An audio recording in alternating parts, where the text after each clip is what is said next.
Winter came early to Stalingrad. Before the gunfire, before the artillery, before the armies collided in the ruins, the cold arrived first. December 1942.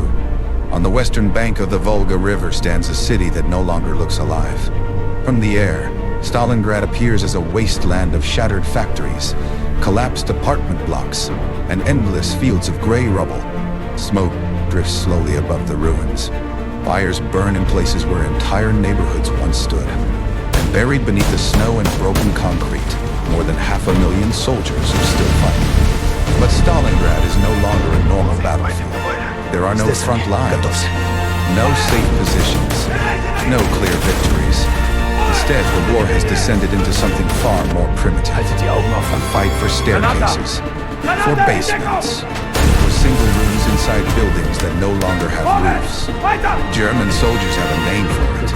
Rattenkrieg, the war of rats. Men crawl through shattered walls and sewer tunnels. Snipers wait in broken windows for hours without moving. Machine guns hide behind piles of brick and twisted steel. A soldier stepping into the wrong doorway might survive only seconds. Sometimes the distance between enemy positions is less than 30 feet. Close enough to hear voices through the walls. Close enough to throw grenades into the next room. But the greatest enemy in Stalingrad is not always the soldier on the other side. Sometimes it is the cold. Temperatures fall below minus 30 degrees. Rifles freeze. Engines refuse to start. Wounded men die within minutes if they cannot find shelter. And yet the battle continues. Because this city has become something far larger than a military objective. For Adolf Hitler, Stalingrad is a symbol. A city that carries the name of his greatest enemy. Capturing it would prove that the German army still dominates the Eastern Front. But for the Soviet Union, losing Stalingrad is simply not an option. So both sides continue feeding soldiers into the ruins. Day after day, street after street, until the city itself becomes a graveyard. But what the German army does not yet realize is that the battle they believe they are winning is about to become the trap that destroys them. The road to Stalingrad began months earlier, far beyond the frozen ruins of the city. In the summer of 1942, Adolf Hitler launched a new offensive across the southern Soviet Union. After failing to capture Moscow the previous winter, German strategy changed dramatically. Instead of pushing again toward the Soviet capital, Hitler turned his attention south, toward the oil fields of the Caucasus. Oil had become the lifeblood of modern warfare. Germany's tanks, aircraft, trucks, and artillery consumed enormous amounts of fuel. Without new oil supplies, the German war machine would eventually grind to a halt. And between Hitler's armies and those vital oil fields flowed the Volga River. The Volga was the Soviet Union's most important supply route. Every day, barges carried oil, weapons, food, and reinforcements along its waters.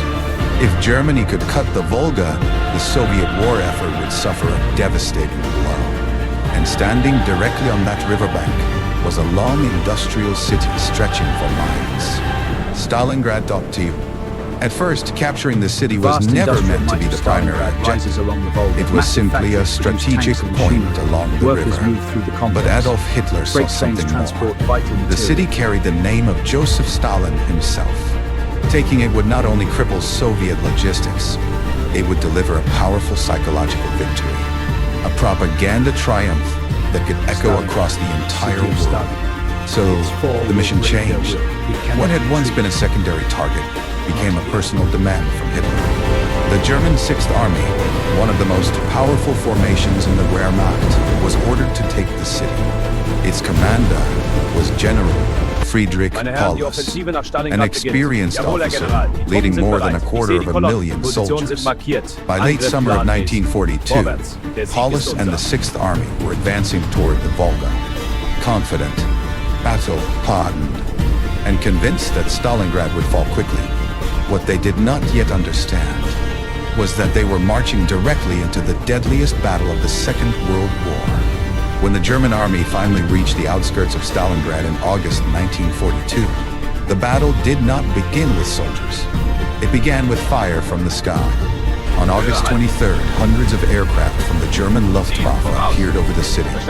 Bomber formations stretched across the horizon as wave after wave of aircraft descended toward the Volga. Within minutes, Stalingrad was under one of the most devastating air attacks of the entire war. Explosions rolled across the city like thunder. Factories erupted in flames. Apartment buildings collapsed into clouds of dust and concrete. Entire neighborhoods disappeared beneath smoke and fallen debris. The bombing continued for hours. Fuel depots exploded. Rail yards burned. Fires spread through wooden houses until entire districts were engulfed in flames.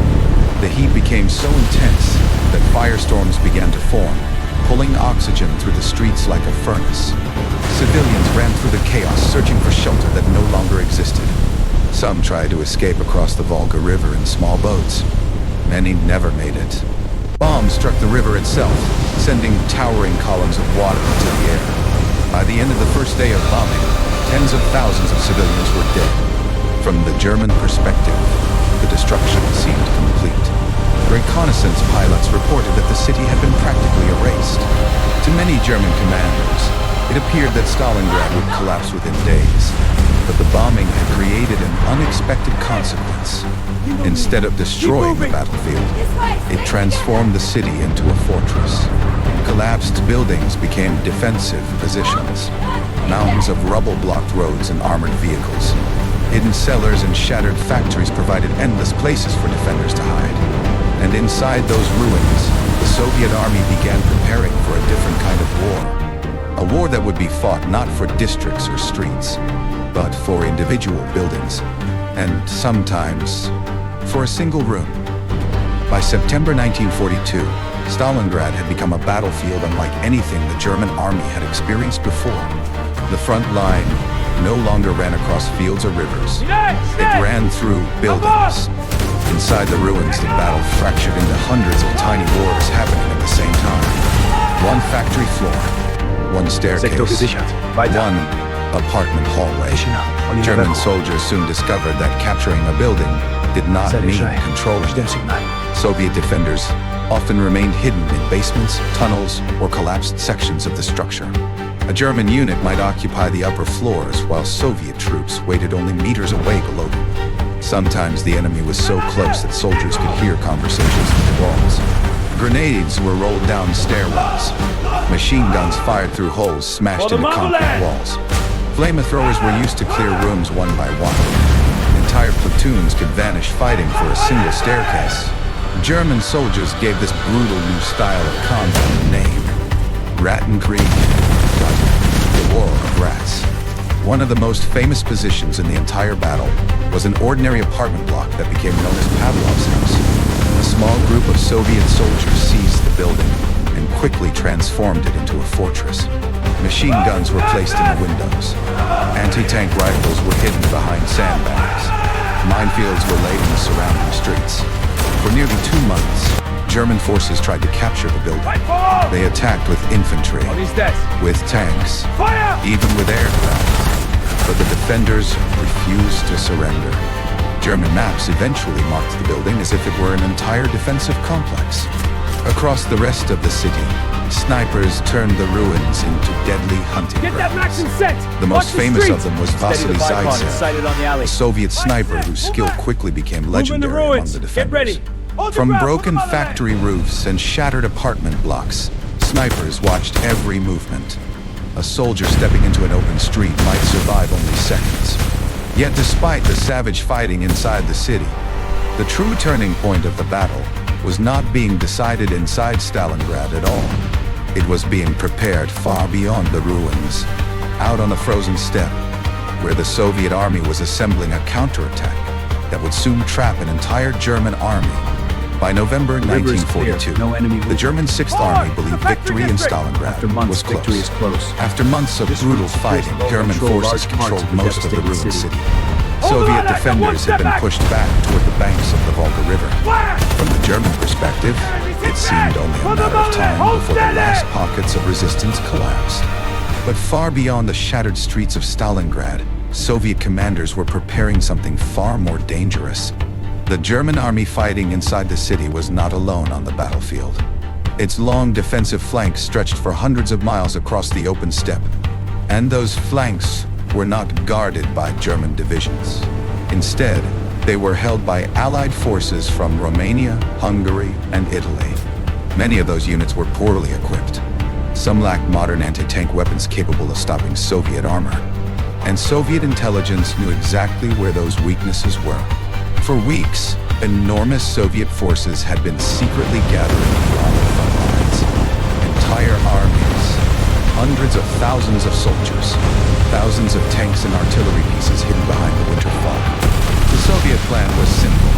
Instead of attacking the German 6th Army directly inside the city, they would strike the weaker armies protecting its flanks.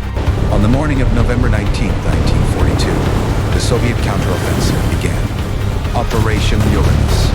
Before dawn, thousands of artillery guns opened fire across the frozen steppe.